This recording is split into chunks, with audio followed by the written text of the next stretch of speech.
জাফরান। শুধু নামটা শুনলেই কেমন একটা রাজকীয় ভাব চলে আসে, তাই না? এটা হলো পৃথিবীর সবচাইতে দামি মশলা, যাকে মানুষ ভালোবেসে ডাকে লাল সোনা বলে। তো আজ আমরা এই লাল সোনার আদ্য উপান্ত জানব। চলুন তাহলে এই কিংবদন্তি তুল্য মশলার আকাশছোঁয়া দামের পেছনের আসল রহস্যটা ভেদ করা যাক। কি এমন আছে এর মধ্যে যা একে এতটা বিশেষ করে তুলেছে? দামটা শুনলে যে কেউ চমকে যাবে। একবার ভাবুন, প্রতি কেজি প্রায় ৪ লক্ষ টাকা। এই অবিশ্বাস্য দামটাই কিন্তু মনে প্রশ্ন জাগায়, কেন এই জাফরান এতটা দামি?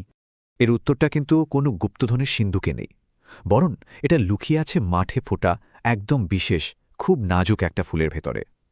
চলুন সেখান থেকেই আমাদের এই গল্পটা শুরু করা যাক। এই তো সেই ফুল।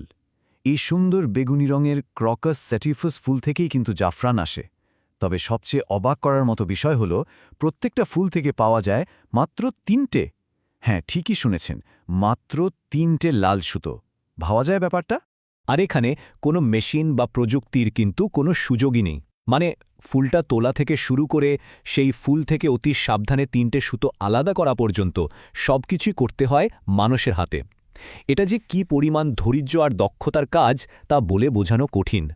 এবার তাহলে আসল হিসাবে আসা যাক। মাত্র ১ কেজি জাফরান পেটে ঠিক কতগুলো ফুল লাগে, কোনো ধারণা আছে?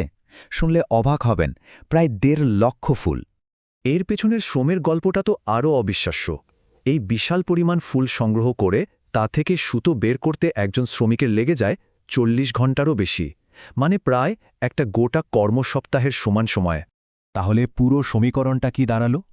১.৫ লক্ষ ফুল আর ৪০ ঘণ্টারও বেশি কঠিন শ্রমের ফল হল গিয়ে মাত্র ১ কেজি জাফরান।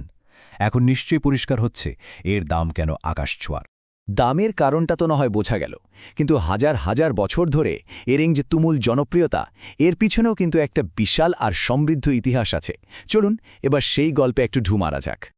এই একটা গল্পই আসলে দেখিয়ে দেয় যে সেই প্রাচীন কাল থেকেই জাফরান কেবল একটা মশলা ছিল না, এটা ছিল বিলাসিতা, সৌন্দর্য আর ক্ষমতার এক দারুণ প্রতীক।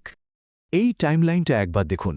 সেই প্রাচীন মেনোয়ান সভ্যতা থেকে শুরু করে কাশ্মীরের আগমন পর্যন্ত প্রায় ৩৫০০ বছরেরও বেশি সময় ধরে জাফরান কিন্তু ঔষধ, রাজদরবার আর সংস্কৃতির একটা অবিচ্ছেদ্য অংশ হয়ে আছে।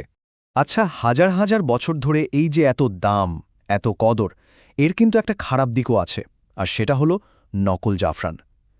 বাজারে আসল জাফরানের নামে যা বিক্রি হয় তার অনেকটাই কিন্তু আসলে নকল। তো আসলটা চেনার উপায় কি? এই পার্থক্যগুলো একটু খেয়াল করলেই কিন্তু আসল নকল ধরে ফেলা সম্ভব। যেমন ধরুন, আসল জাফরানের স্বাদ হয় তেঁতু, কখনোই মিষ্টি না, আর এর গন্ধটা হয় মধু আর শুকনো খড়ের একটা মিশ্রণের মতো। তবে সবচাইতে সহজ আর নির্ভরযোগ্য পরীক্ষা হলো পানির পরীক্ষা, যেটা বাড়িতেই করে ফেলা যায়। চলুন সেই পানির পরীক্ষাটাই একটু বিস্তারিতভাবে দেখে নিই। এই সহজ ধাপগুলো মনে রাখলেই কিন্তু যে কেউ নকল জাফরানের ফাঁদ থেকে বাঁচতে পারবে। এটা খুবই কাজের একটা উপায়। আচ্ছা, এর ইতিহাস আর স্বাদের কথা তো হলো, কিন্তু এর বাইরেও জাফরান কেন এত মূল্যবান? এর উত্তরটা আসলে লুকিয়ে আছে এর অসাধারণ সব স্বাস্থ্য উপকারিতার ভেতরে।